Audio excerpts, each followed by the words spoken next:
கொஞ்சம் கூர்மையா கவனிங்க. நான் இந்த குழந்தைங்க எல்லாம் எத்தனாவது படிக்கிறாங்கன்னு கேட்டேன்ல. இங்க இருக்கவரு கால் டிக்கெட்டு, அது அரை டிக்கெட்டு. அங்க இருக்கிறவங்களுக்கு நான் டிக்கெட்டே இல்ல.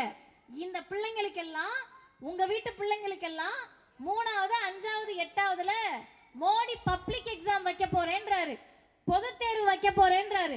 ஒரு சமூகத்தில் பணம் வேணுமா படிப்பு வேணுமான்னு கேட்டா படிப்பு தான் வேணும்னு சொல்லக்கூடிய ஒரே மாநிலம் தமிழ்நாடு தான்.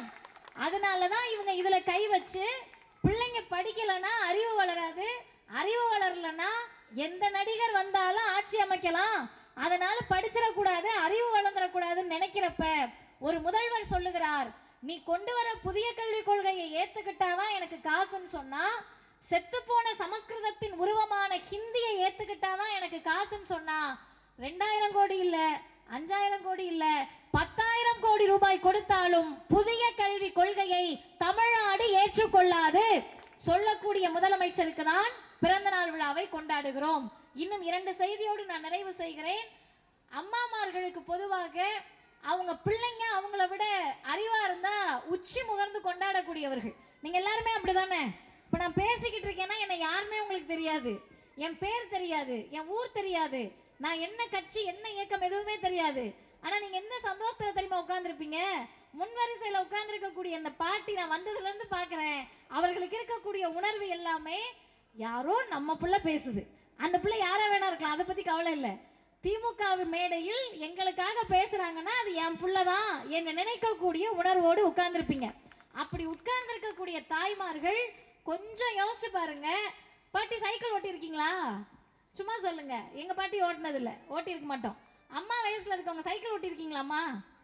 பைக் ஓட்டி இருக்கீங்க. நீங்கெல்லாம் எனக்கு முன்னாடி தலைமுறை, உங்களை விட்டுருங்க.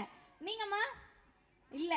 நல்லா கேட்டுக்கங்க. எதுக்கு இதை கேட்டேன்னா, நாகப்பட்டினம் மாவட்டம், அதுக்கு பக்கத்துல திருமருகல்னு ஒரு ஊரு. என் கூட நான் கூட்டத்துக்கு, எங்க திராவிடர் கழக கூட்டத்துக்கு போனப்போ ஒரு ஆசிரியர் ஒருத்தவங்க என் கூட கார்ல வராங்க.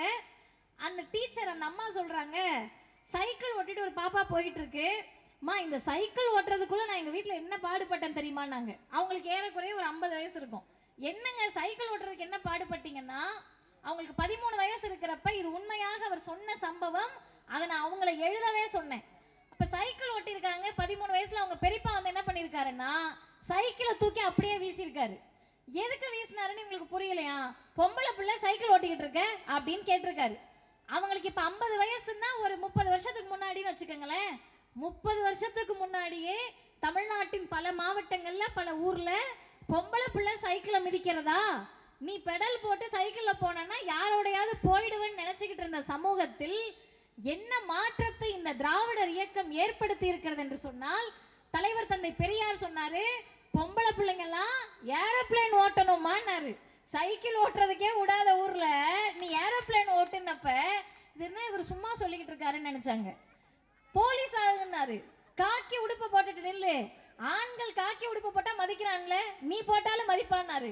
ராணுவத்துக்கு போனாரு. யாருக்கும் ஒன்றும் புரியல, இவர் சொல்றதெல்லாம் நடக்குமா அப்படின்னு நினைச்சாங்க. 1973 தமிழ்நாட்டில் முதன்முறையாக காவல்துறையில் பெண்களை முத்தமிழறிஞர் டாக்டர் கலைஞர் அவர்கள் நியமித்தார். இந்த வரலாறுலாம் எங்களுக்கு எதுக்குமான்னு கேட்டீங்கன்னா, சைக்கிளே ஓட்ட விடாத ஒரு சமூகத்தில், பொம்பளை பிள்ளைனா இப்படிதான் இருக்கணும்னு சொன்ன சமூகத்தில் இந்தியாவில் ஒரு மாநிலம் அமைதி புரட்சியை செய்து கொண்டிருக்கிறது. இன்றைக்கு தமிழ்நாட்டின் முதலமைச்சர் மார்ச் 8ஆம் தேதி மகளிர் தினத்தை முன்னிட்டு மோடி என்ன பண்ணாருன்னா, போன வருஷம் கேஸ் கொடுத்தாரு. கேஸோட காசை குறைச்சாரு. அது எப்படின்னு கேட்டா, என்ன விட உங்க எல்லாருக்கும் ஆடி தள்ளுபடி பத்தி தெரியும். சேலையோட விலை உண்மையான விலை 600 ரூபாயா இருக்கும்.